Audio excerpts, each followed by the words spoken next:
నాకు కొన్ని సందేహాలున్నాయి, అడగమంటారా? అడుగు, తెలిసినంత వరకు చెప్తాను. వాడికి తెలియని నేను చెప్తానులే. అన్నిటికన్నా చిత్రమైంది ఏది? స్త్రీ హృదయం. ఈశ్వర విలాసం. అత్యంత సుందరమైనదేది? నీ అభినయం. ప్రకృతి. అత్యంత భయంకరమైనదేది? నీ అమ్మ నోరు. సంసారం. మనల్ని ఏది విడిచినా విడువందేది?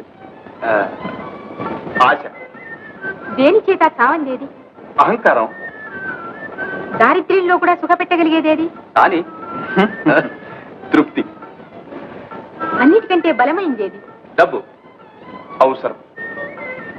అన్నిటికంటే సులభమైందేది? అబద్ధం ఆడటం. కాదు, ఇతరులకు సలహా చెప్పడం. అన్నిటికంటే కష్టసాధ్యమైనదేది? మీ అమ్మని సంతోషపెట్టడం. తన తప్పును తాను తెలుసుకోవడం.